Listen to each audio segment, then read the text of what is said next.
So I've just read Stir of Echoes by Richard Matheson. This is the third book I've read by Mr. Matheson. First one being I Am Legend, which I don't really remember. I've read that book in French a while ago, like 20 years ago, actually, I think. Yeah, something like this. The only thing I remember is the movie, which I didn't really enjoy. I remember liking the book. That being said, though, I don't really remember anything from it, just because it's been so long. And I've read it in French, actually, also, so there might be some things lost in translation, actually. And second book I've read is Hell House, which I really enjoyed. I've read this book like 5 or 6 years ago, and then I watched the movie and I liked both of them. I don't remember which I remember best, the movie or book, but that being said, I feel like both of them were actually similar.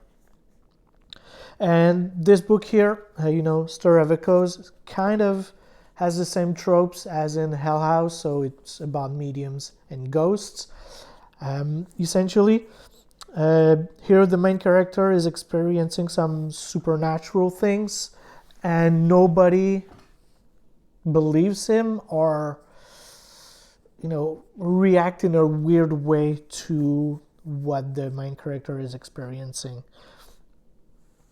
And I liked the fact that the main character is a male, only because the book was written in 1958, and back then men weren't supposed to have feelings or being scared or anything like that. And I like the fact that here is just a matter of the guy trying to explain his feelings, what he's feeling, and nobody accepts that or believes him because he shows that he's vulnerable.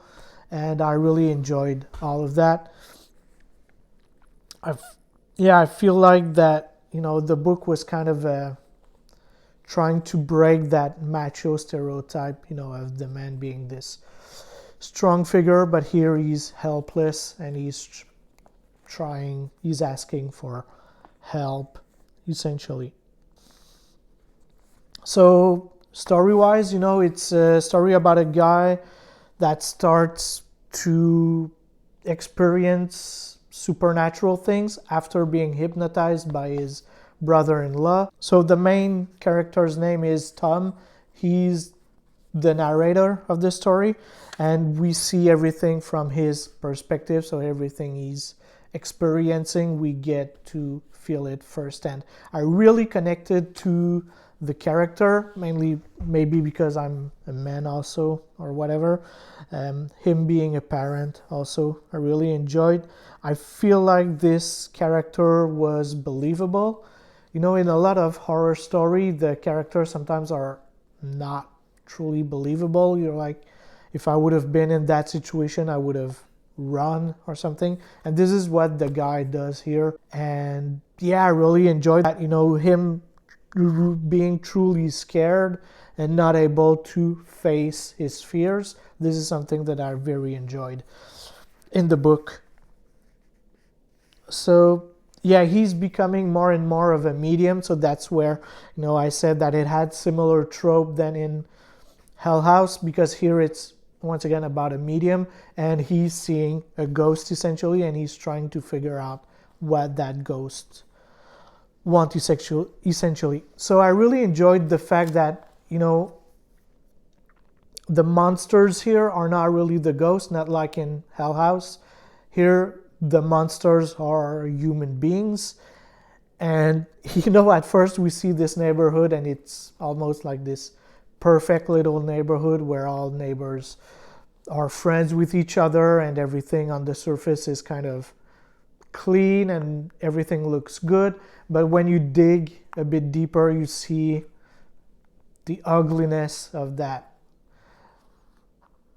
neighborhood, and it's just gruesome. At one point, one of the neighbor, I think the woman that lives in front of their house, is trying to kill her husband with a gun. Is the neighbor next door is weird. She seems to have these violent impulses or feelings that Tom kind of gathered by just being close to her. So yeah, when you dig a bit deeper, the neighborhood is not as perfect as it seems. And also, yeah, there are monsters living amongst the neighborhood, and you know, things can happen anytime, which is something that I really enjoy in Asian horror movie. Usually, you know, the horror can come at any time. I've got the same feeling here in this book. You know, the horrors is not only coming at night or when it's raining or when it's a thunderstorm or anything. It can happen anytime in broad daylight or anything. So yeah, my thoughts on it, as I said, I really enjoyed this book. I couldn't put it down.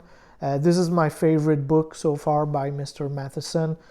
It's amazing how he wrote the book. At some points I had trouble following this story.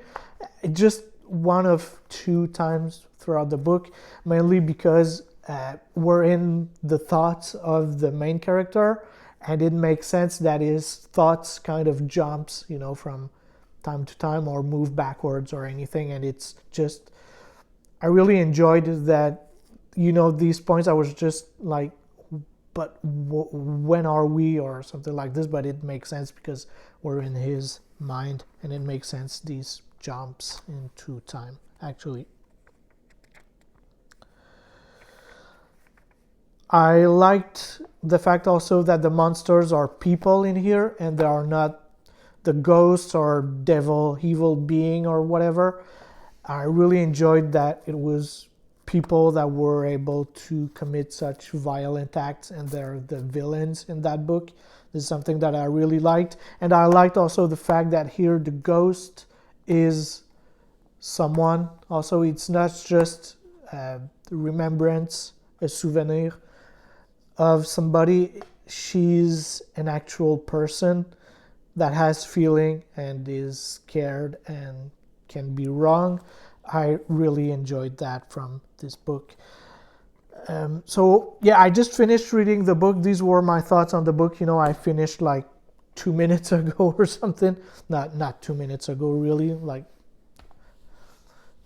an hour or so ago. I just gathered my thoughts and feel like I should record the video right away to just remember everything. So next up, I'll be reading the Lord of the Rings trilogy. I've not started yet, but I'm gonna start, you know, reading Fellowship of the Ring. As I said in my previous video, this is going to be my third attempt at reading Lord of the Rings, but first attempt in English. Maybe the problem was with the French version I was reading at the time. Maybe it has something to do with, you know, poor translation or whatever, but I really want to give this book a shot and try to read it because of how important, you know, that whole trilogy is to the fantasy world and also to the fiction books, actually. Thank you guys once again for watching. I'll see you in the next one. Peace out.